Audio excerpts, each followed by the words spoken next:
Welcome to Mysteries of Superstition Mountain. I'm Larry Hedrick, where we bring the past into the present for our future viewers. Today we have another great story by Hank Sheffer. Thanks a lot, Larry.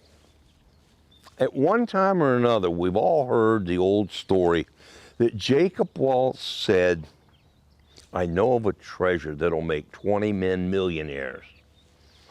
Well, I don't know exactly what he meant by that. I know I've never become one of those, try as I might.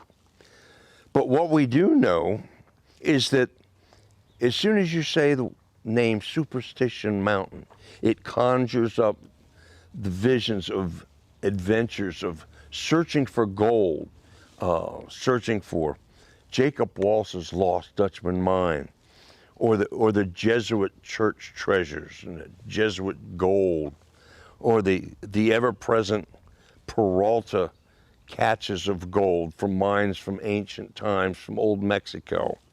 Whatever you might choose, there's something there for everybody to hunt for. Of course, then there are always the people that come from all over the world to go and just see the tranquility and the beauty of the mountain itself. All of the hiking trails and whatnot that will allow anybody to go back in there and see remnants that were left over by the pioneers, and you can pretty much see what the pioneers saw even way back then. Well, however much gold Jacob Waltz may have found here in Arizona remains to be seen. But one thing that we know absolutely for sure is that there was silver, and there was a lot of it.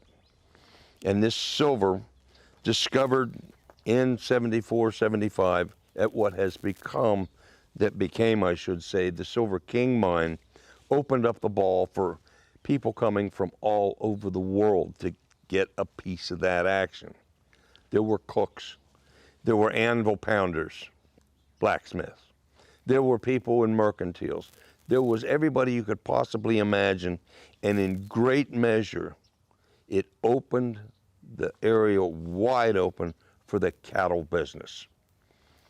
Now, the fellow that we're going to talk about is J.J. Frazier, or Jack Fraser, and he was one of the best-known cattlemen that came over here. But we really can't say he was the first one to be here.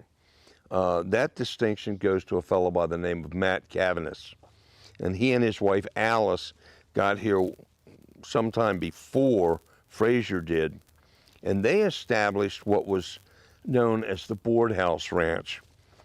Confused by many because it was called the Cow Barn. It's pretty much where the Quarter Circle U Ranch is today.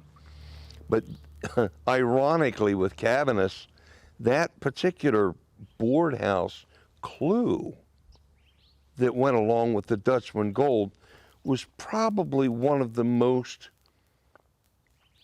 accurate clues of all of the clues that we see. And it's probably one of the clues that we hear the least about.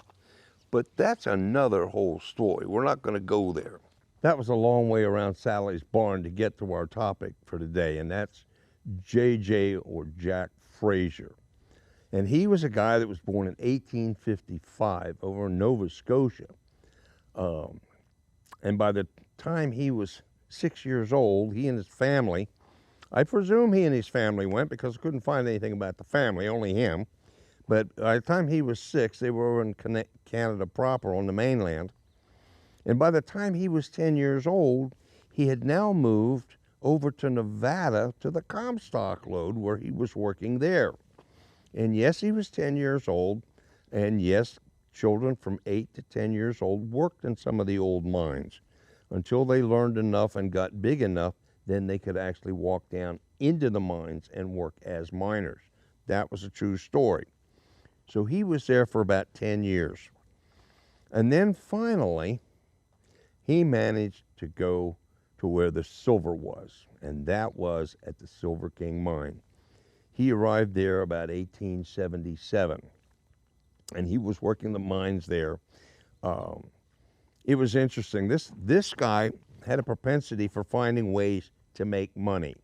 I was going to call this the entrepreneur cowboy, but that seemed like way too much word because I couldn't even say it. So it became Jack Fraser, Jack of all trades. And what he found there was, apparently he liked to gamble. And by 1887, the way the story goes was he won a herd of cattle in a poker game. And so he took that herd of cattle, and would you believe he decided to open a cattle ranch? So he established the JF Ranch, the Frazier Ranch, in 1891. And so now Jack Fraser has a real cattle ranch. He's been a miner. He's made money at that. Now he's a cattle rancher. He has that. Things are working pretty well for him until 1892. The first year that he's at his ranch, he hires this young fella to come in and watch the ranch. They built up the buildings. They built a barn. They built the main house, or a windmill for the water. They've done all these things, but Jack has other irons in the fire. Sorry for the pun, but he did. And so he hired this young fella to watch the ranch, and his name was Charlie Noddy, N-O-D-D-I-E. Could have been Nudie, could have been Noddy, I'm not sure, but it was Charlie Noddy. And Charlie Noddy was there watching the ranch, and all of a sudden, somebody comes to the ranch and they murder young Charlie. They mess up the house, they ransack everything in the house, they steal one of Jack Fraser's favorite horses, and they just leave Charlie for dead. They don't even know that these guys stole anything, but they tore the place up. Well, now some thought it was the Apache Kid. Well, that wasn't true, because when we do our research, we find out that the Apache Kid wasn't even around at that time. It just turned out to be two nasty people that went down and they shot this kid. They were never found. They took the body of Charlie up to the Silver King, and he is interred up there. His grave site is still there at the cemetery on the Silver King. They never found out who did it, and they never figured out why anybody would want to kill a 13-year-old kid. Well, the Charlie Noddy thing was not so good. It was in the papers, and time went by. And 2 years later, the next thing that happened that was intriguing was that Elijah Rivas died. Now, we talked about Elijah Rivas earlier in one of our video series episodes, and he had the prime land. He had beautiful land up there with deep grass. He had perennial water, and he died. Well, Jack Fraser got right in on that one. It turned out he was the one that handled the probate when Rivas died. And within 6 months, he laid claim to that property, and he added all of Rivas's ranch to the JF Ranch. And so now things are getting bigger and bigger. But now, still he needs somebody to look after that ranch too, so he hired a fella who was from England, by the name of Billy Wright. And Billy Wright wound up being his foreman on that part of the ranch, which they now called the Upper Frazier Ranch, for around 20 years. He was up there watching that ranch. Well, in the meantime, we have Jack Fraser, who's forever looking for ways to make money. The ranch was doing okay, it held its own, but it never really turned him into that wealthy guy that he wanted to be. He wanted to be, must have been a millionaire, maybe one of those ones that Jacob Waltz was talking about, I don't know. But at any rate, a couple years after that, we get to 1898. So Jack Fraser meets up with an old friend of his that he'd known back in the Silver King days by the name of William Truman. Now, he knew Truman because Truman had been one of the lead carpenters at the Silver King. And what they're finding out is that they meet up with this fella who needs a grub stake to go to the Klondike, because we now had the 1898 gold rush going on up to the Klondike, and this fella needs a grub stake. So Truman and Frazier, apparently they must have had a lot of faith in this guy because his name was Bill Smith. And they grub-staked this guy, and off he goes to the Klondike. Well, they don't hear anything that we know of from Smith until finally 1901, and they get the word that Mr. William Smith has hit it big. And in that day, just Jack Frazier's part of the pot was $1.2 million. That was then. Y'all can do the math if you want. I already did it. It comes out to about 36 million today. And that's what Jack Fraser now has in his pocket. Well, now it's 1902. And guess what else is going on? And you've seen that in one of our episodes about the Roosevelt Dam. And we're building a Roosevelt Dam that's going to be the greatest thing since shirts with pockets. And so he gets in on this because people were making the travel up and down the Mesa Roosevelt Road, and they need a place to stop. Even the Teamsters needed a place to stop. So they put in a place called Fish Creek Station. Great. That was a place they could change horses, all that wonderful stuff. Well, that wasn't enough for the visitors. So what's Jack do? He builds a lodge. He built a lodge right there that he operated from 1905 until 1909, and it was called the Fish Creek Hotel. It was a big place, and it was very successful. Well, come 1909, he's done okay with this, but he's wanting to move on. So what's he do? He sells everything. He sells all of those holdings. He sells part of the ranch off, and he decides to take and invest all his money into the fertile lands that were down around Florence, not Junction as we know it, but Florence, the other half of the road down to Florence proper.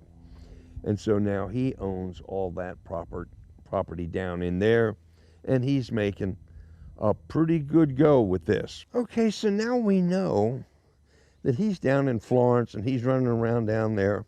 It's 1910, and he's moving back and forth into Mesa, into Tempe.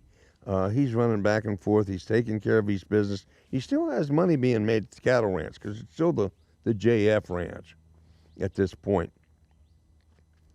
And he's starting to dabble in politics. Well, he dabbled all right because he bumps into a guy who's going to be a president. He bumps into Herbert Hoover, who happens to be a mining engineer. And of all things, the two of them wind up together up in the Superstition Mountains, beating and banging on rocks, looking for mineral outcrops, of all things. And they did this for a couple years together. In fact, they probably became pretty hard, fast friends, because now we have Jack Fraser is with the Republican Party representing Arizona for the election of Herbert Hoover. And that was in 1928, 1930, I should say. So now we have Jack Fraser. He's done that. He's messed with the president. He messed around with the other president, Teddy Roosevelt, at the Roosevelt Dam. He's made money there. He's had people at the Klondike. And so now he's running around with these people that he knows. And ironically, even Truman was a member of the Masonic Lodge, the same as Fraser was. And so the big boys were all parts of the Masonic Lodge. And apparently he found a home there because he was in the Masonic Lodge for 68 years. Not bad, because he only lived to be 88, so he was there at the Masonic Lodge for a long time. Now, he dabbled in some other things, too. And one of those things, and I know he had to know Dr. Palmer, had to know him, because Palmer was one of the ones, as we talked about earlier in that episode, who started some drugstores, pharmacies. Well, turns out Jack Fraser's the one who was one of the founders of everybody's favorite pharmacies in Mesa. That was true. He was also the president of the First National Bank, for Pete's sake. So he was dealing with that. We won't even talk about bankers and money. We won't do that. And of course, the Masonic Lodge. Well, he dealt with this for quite some time until we finally get around to 1943. And unfortunately, Jack Fraser's run out of time. He's 88 years old, and he died in 1943. Okay, well, as it stands now, we have Jack Fraser has finally passed on. And he truly was an entrepreneur. He was that he was a pioneer out in the Superstition Mountain. But with his death, you'd have thought maybe that was the end of it. But oh, no, no, no. That's not the way it worked out. Because we get around years later. Bear in mind now, there's still cattle going on. The cattle business is still going on in the Superstition Mountains.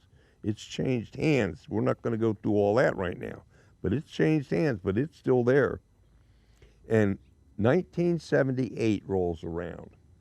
And what happens is that another fella is out. He's been hired to watch the JF property. His name is Manuel Valdez. And out of the clear sky, two guys come out there and they lay in wait for him. They're not quite to the wash. They're behind this little mound of dirt that's off from the front porch. And Manuel walked out on the front porch, and these guys, with their long guns, shot him dead where he stood. Never really knew what the reason was, but it was almost like Charlie Nody's ghost was back, and the murderers that he endured were back again. 86 years later, they did the same thing. They ransacked the house. They stole the horses, and they just made a mess of things. Well, they took Manuel's body and they hauled him down into the wash, which wasn't all that far away, and they covered him up with some sand, and they thought they'd gotten away with it, and off they went. Well, unfortunately, the body was found, and it was found by Manuel's little dog, Priada, who was sniffing around, and an old friend of ours that we've met over the years, Billy Crater. You knew him, Larry. Billy Crater was out there with the sheriff's posse, and little Priada went right to the body, and they found it. They moved what little sand was on top of him, and if it hadn't been for Priada, old Manuel would probably still be out there, or what was left of him would still be there. But anyway, at that point, Billy Crater called the sheriff's department, or they contacted them. They didn't have cell phones. They got in touch with the sheriff's departments, usually Pinal and Maricopa both, because of where the properties were in the counties. And they found those two guys. They were taken to court, they were found guilty, and they were put in jail. And that was the way that went. So at this point, things quieted down. Jack Fraser's gone. The murderers, they were caught. That was taken care of. And by 2012, the property was now in the hands of George Martin. He and his son were there they took care of the ranch. And that's been ongoing for quite some time until all of that ranch property was bought out by the Quarter Circle U Ranch with old Gus Barkley. So what we know is that while Jack may not have been the first, he was really what we like to refer to as the bell cow. He was the first. He had the big ranch that has come down into what ranches are left out there now. And unfortunately, with the Woodbury fires and whatnot that came through, a lot of the desert was burned up. But from what I understand, all of the JF buildings are still there as they were, if they haven't been graffitied to death or vandalized to death. I really don't know. I haven't been there in years. But we know that Jack Fraser was the guy that got this all started. Why he decided to come into the Superstition Mountains, we know he came for the silver. But other than that, what would have drawn him here to be an entrepreneur per se? I don't think we're ever really going to know what the underlying reasons were for that. It's just going to have to stay one of those mysteries of the Superstition Mountain. Thank you for watching this episode of Mysteries of the Superstition Mountains.